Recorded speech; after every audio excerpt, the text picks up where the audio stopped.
کہ شخصیت اپنا اعتبار رکھتی ہے، شخصیت کا اعتبار ہوتا ہے، اس کے حوالے ہوتے ہیں۔ حسین پاک کون ہے؟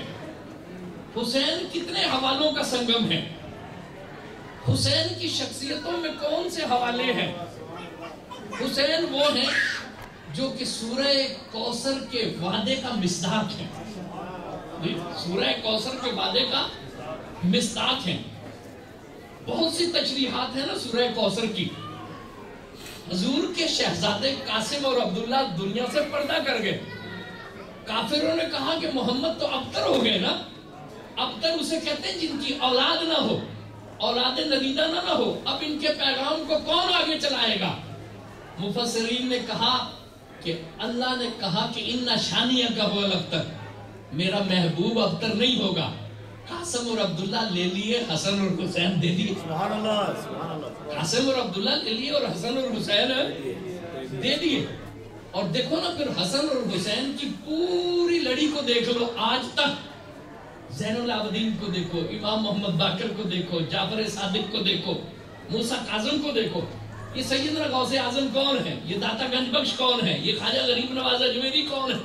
یہ سلطان المشائخ نظام الدین اولیاء کون ہے؟ یہ نصیر الدین چراغ دہلی کون ہے؟ یہ سید احمد کبیر رفاعی کون ہے؟ یہ سید محمد گیسو دراز کون ہے؟ یہ اشرف جہانگیر سمنانی کون ہے؟ یہ سیدنا طاہر علاؤ الدین کون ہے؟ یہ پیر مہر علی شاہ کون ہے؟ یہ پیر جماعت علی شاہ کون ہے؟ یہ علامہ احمد سید کاظمی کون ہے؟ یہ سب سورہ کوثر کے وعدے کو مصداق ہے۔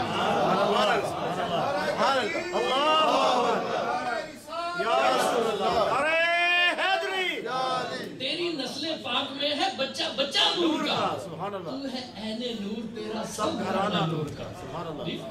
یہ سورہ کوثر کے وعدے کا مصداق ہے کہ اللہ نے اپنے محبوب کو ابتر نہیں قرار دیا۔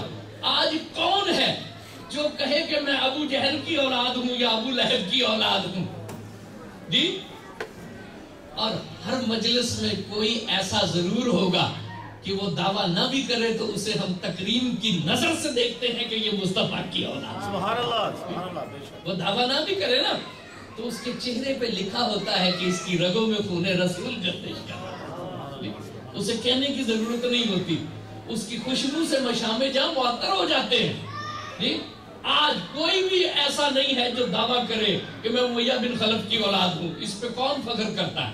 ابو جہل کی اولاد ہونے پہ کون فخر کر رہا ہے؟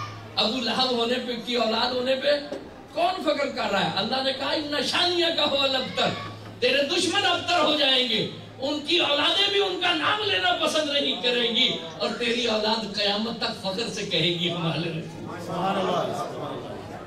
ہم اہل رسول۔ حسین وہ ہیں جو کوثر کے وعدے کا مصداق ہے۔ اللہ نے نام رکھا حسین، اللہ نے نام رکھا نا، روایات ہے۔ اللہ کون ہے؟ یہ دلائل الخیرات ہم پڑھتے ہیں نا، وظیفے کی کتاب ہے۔ 12 سال شیخ سلیمان ایک کتب خانے میں مقیم رہے۔ انہوں نے حدیث کی کتابوں کے ایک ایک لفظ کو پڑھا۔ لوگ کہتے ہیں نا درود ابراہیمی کے علاوہ کوئی درود ہی نہیں ہے۔ شیخ ابراہیم جزولی نے 12 سال حدیث کی کتابیں پڑھی، اور حدیث میں جتنے پاک بھی درود پاک آئے تھے نا، جتنے بھی درود پاک مختلف اسلوب میں آتے ہیں، ان کو جمع کیا اور ایک مبارک کتاب تصنیف کی جسے کہتے ہیں دلائل الخیرات۔ وہ اہل جان کا وظیفہ، اس میں ایک بڑا خوبصورت بڑی عبارت ہے۔ وہ کہتے ہیں الحمدللہ علی علم ہی بعد علم ہی وعلی عفو ہی بعد قدرت ہی۔ یہ بڑا خوبصورت فکرہ ہے، بڑی خوبصورت بات ہے۔ وہ کہتے ہیں اللہ کی حمد ہے اس کے علم پر، اور علم بھی ایسا جو علم کے باوجود ہے، وہ سب کچھ جانتا ہے لیکن سب کچھ جاننے کے باوجود پردہ پوشی کرتا ہے۔ وہ علی عفو ہی بعد قدرت ہی، وہ پکڑ رکھنے کی قوت، وہ پکڑ کرنے کی قوت رکھتا ہے لیکن اس کے باوجود بھی معاف کر دیتا ہے۔ انجان ہونا اور پتہ نہ ہو، کوئی داؤ لگا کر چلا جائے، لیکن اللہ سب کچھ جانتا ہے پھر بھی بندوں کی پردہ پوشی کرتا ہے۔ اللہ فوری طور پر گرفت کرنے کی طاقت رکھتا ہے لیکن دراز رکھتا ہے، جی رسی دراز رکھتا ہے، اور توبہ کے دروازے کو عمر کی آخری سانس تک بند نہیں کرتا، بلکہ کہا کہ جب تک مغرب اس سے سورج طلوع نہیں ہو جائے گا میں توبہ کا دروازہ بند نہیں کروں گا۔ الحمدللہ علی علم ہی بعد علم ہی وعلی عفو ہی بعد قدرت۔ اللہ حلیم ہے، اس حلیم نے اس کا نام رکھا حسین۔ حسن اور حسین، حسن کہتے ہیں چھوٹے حسن کو۔ حسن کس سے ہے؟ حسن کہتے ہیں جسے حسن کے خمیر میں گون دیا گیا۔ سبحان اللہ۔ حسن کا مطلب ہے جسے حسن کے خمیر میں گوندا گیا ہو۔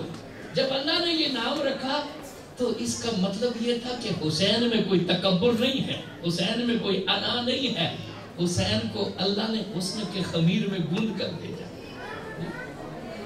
نبی نے گھڑتی دی، نبی سے بڑھ کر اللہ کی ذات کے بعد کون حلیم ہے؟ زید بن شانہ ایک یہودی تھے نا، میں حضور کے علم کے واقعات بہت ہیں، تو وہ کہنے لگے، عبداللہ بن سلام کی روایت ہے کہ وہ کہنے لگے کہ زید بن شانہ نے کہا کہ جو سابقہ کتابیں ہیں اس میں نبی کریم صلی اللہ علیہ وسلم کی خصوصیت آئی ہے کہ ان کا علم ہمیشہ ان کے غضب پر حاوی رہے گا، اور کوئی جتنی بھی جہالت کا مظاہرہ بڑھاتا چلا جائے گا نا، حضور کی برداشت بھی اتنی زیادہ بڑھتی چلی جائے گی۔ یہ زید بن شانہ یہودی تھا، اس نے حضور کا ایک واقعے میں امتحان لیا، بات طویل ہو جائے گی، وہ واقعہ ایسا ہے کہ اسے بیان کیا جائے لیکن وقت نہیں ہے۔ زید بن شانہ کو پوچھا کہ بھئی یہ تم نے کیا کیا؟ اس نے کہا میں نے دیدہ دانش کیا ہے۔ کیوں؟ میں نے کتابوں میں اب خصوصیت پڑھی ہے، حضور کی خصوصیت یہ ہے کہ ان کا علم ان کے غضب پر ہمیشہ حاوی رہتا ہے، اور جتنا بھی کوئی ان کے سامنے جہالت کا مظاہرہ کرتا ہے نا، حضور کسی وقت بھی آپے سے باہر نہیں ہوتے، بلکہ جتنی جہالت بڑھتی جاتی ہے حضور کی اتنی برداشت بڑھتی جاتی ہے۔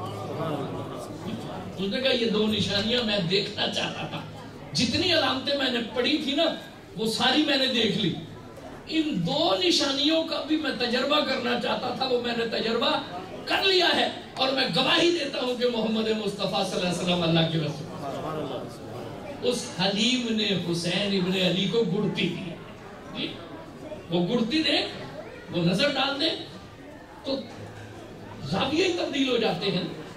حسین پاک کو آغوش طہارت کس کی نصیب ہوئی؟ فاطمہ سیدہ۔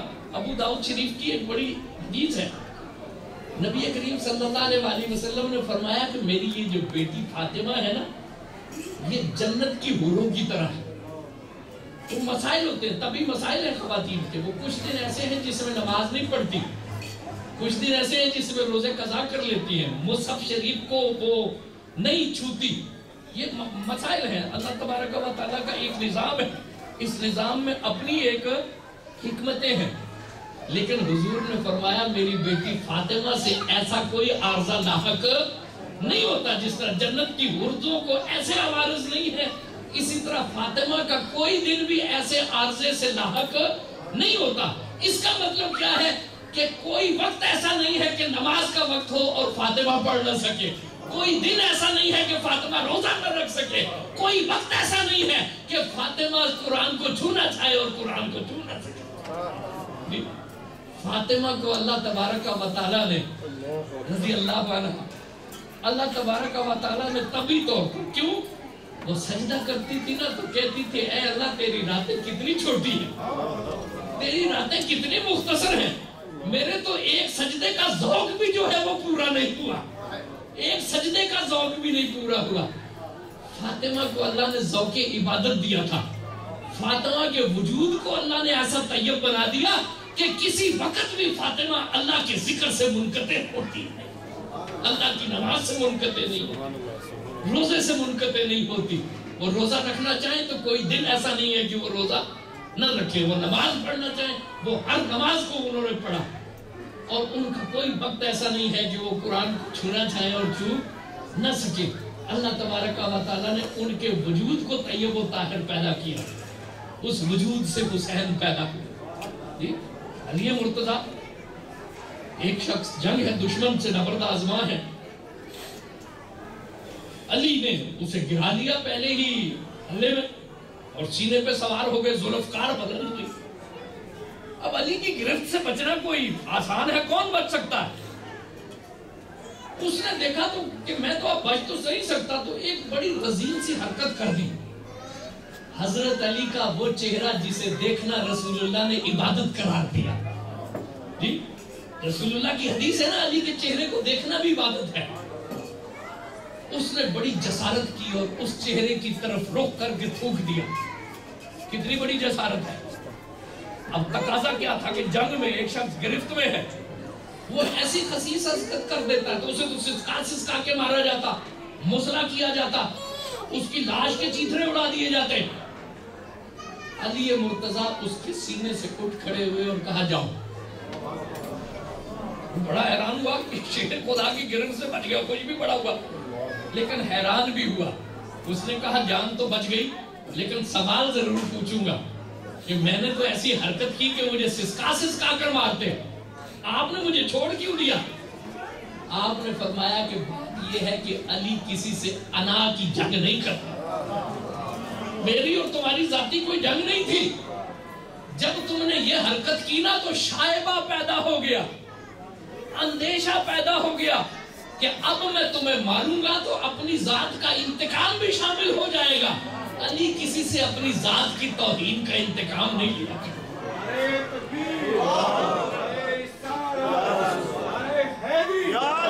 میں تو اللہ اور رسول کی خاطر لڑ رہا تھا نا۔ جب تم نے یہ جسارت کر دی تو اندیشہ پیدا ہو گیا، شائبہ پیدا ہو گیا کہ اب تمہیں قتل کروں گا تو اس میں میری انا کا مسئلہ بھی شامل ہو جائے گا، ذاتی توہین کا بدلہ بھی شامل ہو جائے گا۔ میں کسی سے اپنی ذات کے لیے جنگ نہیں کیا کرتا۔ حسن ہے ایک واقعہ دونوں شہزادوں کی طرف منسوب ہے، اور اتفاقات ایسے ہو بھی سکتے ہیں جس طرح شاعر پہ دو شاعروں پہ بعض اوقات ایک جیسا شعر، واقعات بھی بزرگوں کے بعض اوقات ایک جیسے پیش آ جاتے ہیں۔ ایک مجلس میں ایک خادم دسترخوان آراستہ تھا، حضرت حسن بڑے سخی تھے، دسترخوان ان کا آراستہ رہتا تھا، تو وہ خادم آیا، گرم گرم سالن کا ڈونگا اس کے ہاتھ سے چھلکا حضرت حسن کے جسم پہ گر گیا۔ اب وہ حسن جو حسن کے خمیر میں گوندھ کے بھیجا گیا، ان کا جسم جھولسا، گرم سالن کی کیا عدت اور تمازت ہوگی۔ آپ نے اسے نظر اٹھا کر دیکھا، اس نے کہا کہ یہ تو بڑی گستاخی ہو گئی، اب میں کیا کروں؟ سمجھدار تھا، اس نے کہا کہ یہ اہل بیت ہیں، یہ قرآن کا سہارا مجھے لینا پڑے گا۔ قرآن کی آیت کا ایک ٹکڑا پڑھ دیا، والکاظمین الغیظ۔ اللہ کے بندے تو غصے کو ضبط کرتے ہیں نا۔ حضرت حسن مسکرائے، کہنے لگے ہمیں کوئی غصہ نہیں آیا۔ جی اس نے کہا غصہ نہیں آیا نا، چلو گستاخی تو ہے نا، مجھے گستاخی تو ہوئی ہے نا، غلطی تو ہوئی ہے۔ اگلا ٹکڑا پڑھ دیا، والعافین عن الناس۔ آپ نے فرمایا فکر نہ کرو، میں نے تمہیں معاف کر دیا۔ اس نے اگلا ٹکڑا پڑھا، والعافی واللہ یحب المحسنین، اللہ احسان کرنے والوں کو پسند کرتا ہے۔ آپ نے فرمایا جاؤ، میں نے تمہیں آزاد بھی کر دیا۔ وہ گھرانہ ہے جس گھرانے کا اسلوب یہ ہو۔ آج ہمیں مورخ کہہ رہا ہے کہ یہ تو دو شہزادوں کی لڑائی کی، یہ تو ذات کی لڑائی کی۔ اگر مجھے بتاؤ کہ حسین سے بڑھ کر کس کو نسبت اسلام حاصل ہے؟ وہ رسول اللہ کا نواسہ، وہ سورہ کوثر کا مصداق ہے، باب دارالحکمت نے اس کی تربیت کی ہے، خاتون جنت کی آغوش اسے نصیب ہوئی ہے، حسن نے مجتبیٰ کی عمر بھر کی رفاقت ہے، خلفائے راشدین کی محبتیں اس نے دیکھی ہیں۔ مجھے بتاؤ کہ اگر حسین انا کی جنگ کے لیے نکلا ہے تو پھر اسلام کے لیے کون نکلے گا؟ ذرا سوچو، بات کرنا بڑا آسان ہے۔ میں نے کچھ درویش دیکھے، مجھے حضور ضیاء الامت پیر محمد کرم شاہ الازہری کی زیارت کا شرف حاصل ہوا۔ میں خدا کی قسم کھا کے کہہ سکتا ہوں کہ پیر محمد کرم شاہ نے کبھی انا کی بات نہیں کی، میں قسم کھا کے کہہ سکتا ہوں۔ وہ 1400 سال کے بعد ایک شخص سیرت رسول کے سانچے میں ڈلا ہوا ہے، میں اس کے بارے میں یقین سے کہہ سکتا ہوں تو حسین تو پھر حسین ہے، حسین تو پھر حسین ہے۔ میں پیر محمد کرم شاہ کے بارے میں یقین سے کہہ سکتا ہوں کہ اسے کوئی انا کا معاملہ نہیں ہے۔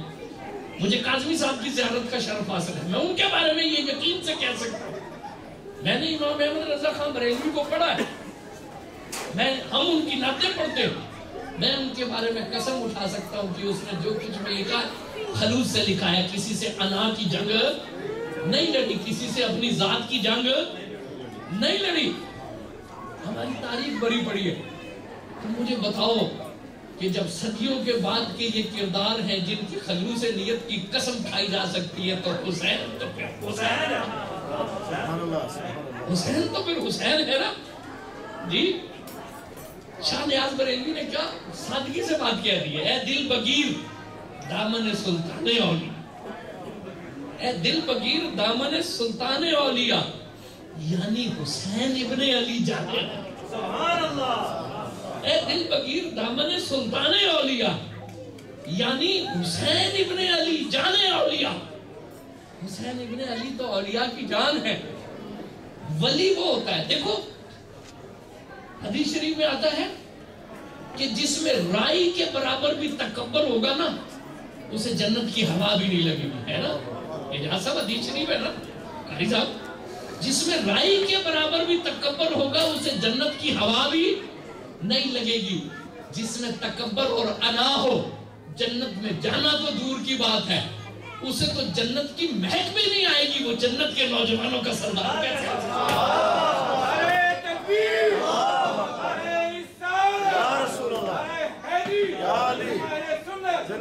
جو انا کی جنگ کرنے نکلے، جو خاندانی عصبیت کی جنگ کرنے نکلے، جو شہزادگی کی جنگ پہ نکلے، اسے تو جنت میں جانا تو دور کی بات ہے، متکبر کو تو جنت کی مہک بھی نہیں آئے گی۔ یہ حدیث ہے نا، انا کی جنگ لڑنے والا جنت کے نوجوانوں کا سردار کیسے ہو سکتا ہے جی؟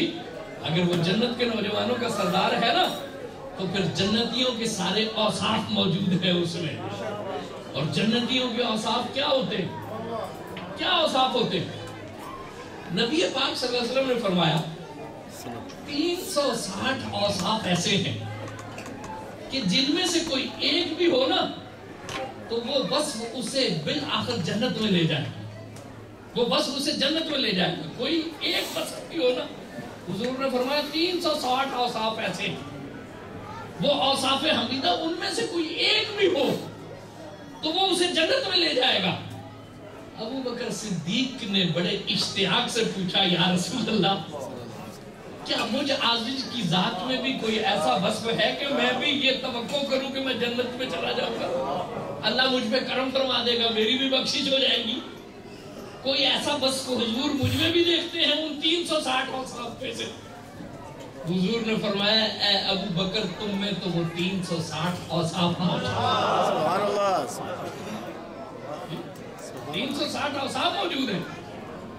عشرہ مبشرہ جنہیں جنت کی بشارت دی گئی، جنہیں جنت کے نوجوانوں کا سردار بنا دیا گیا، اس میں بھی یقیناً جنتیوں کا ہر وصف موجود ہے جی۔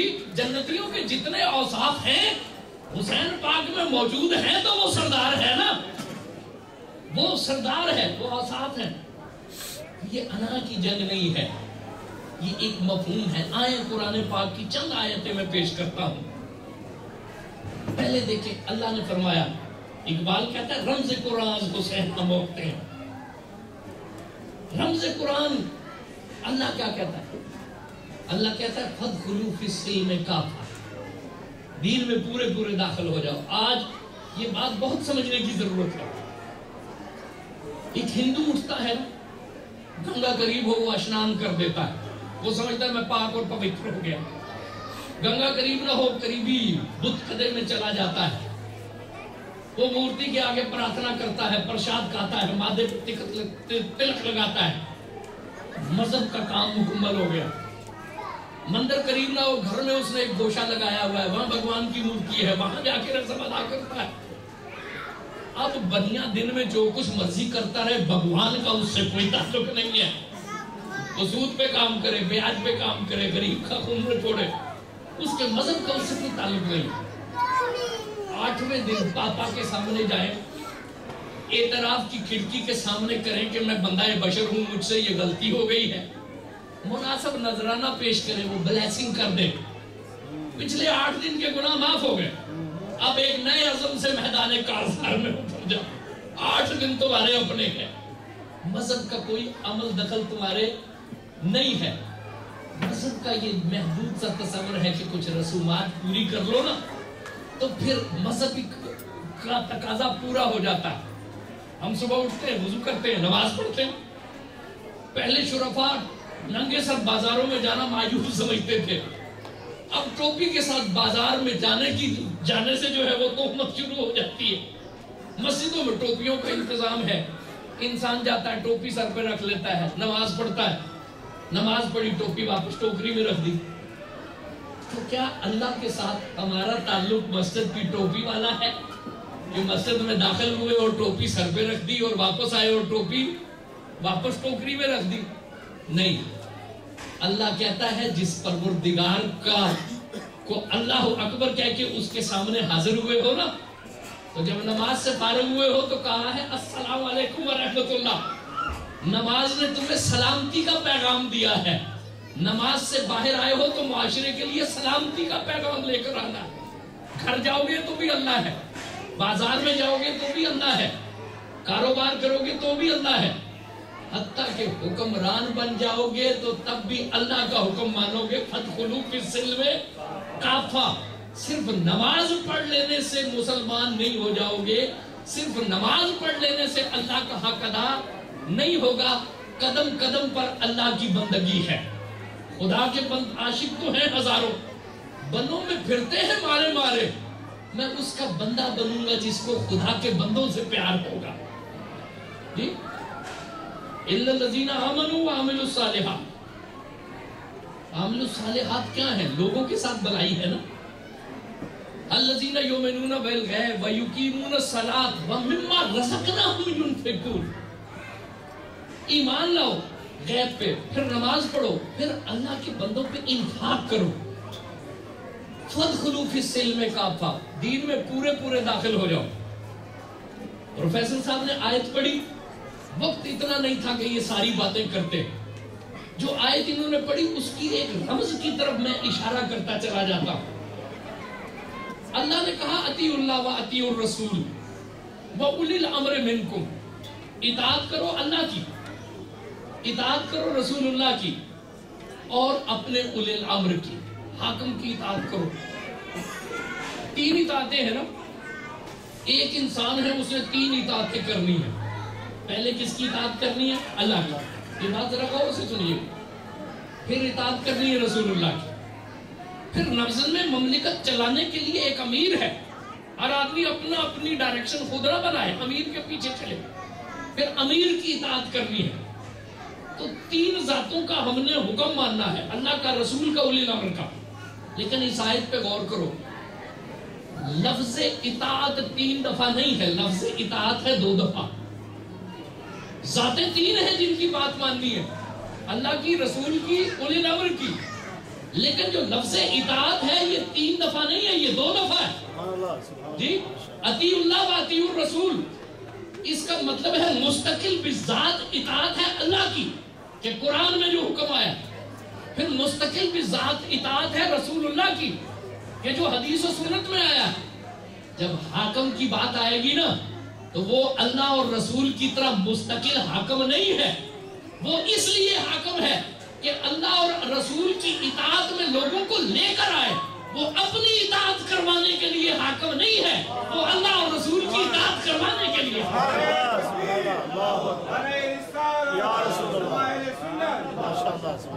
اطیعوا اللہ واطیعوا الرسول واولی الامر منکم، اللہ کی اطاعت کرو اور رسول اللہ کی اطاعت کرو۔ مستقل بذات اطاعتیں ہیں 2، اللہ کی اور رسول کی۔ جو اولی الامر ہے وہ مستقل اطاعت نہیں ہے، وہ عارضی اطاعت ہے، اور اس کا کام کیا ہے کہ اللہ اور رسول کی اطاعت میں لوگوں کو لے کر آئے۔ وہ یہ نہ سمجھ لے کہ حکومت سے وہ خدا بن گیا ہے یا رسول بن گیا، وہ حکومت سے نہ خدا بن گیا ہے نہ رسول بن گیا۔ اس کا کام ہے لوگوں کو منظم کرے اور لوگوں کو اللہ اور رسول کی اطاعت میں لے کر آئے، اس لیے کہ مستقل بذات اطاعت اللہ کی ہے اور رسول کی ہے، حاکم کی اطاعت مستقل بذات اطاعت نہیں ہے. حاکم کا کام ہے لوگوں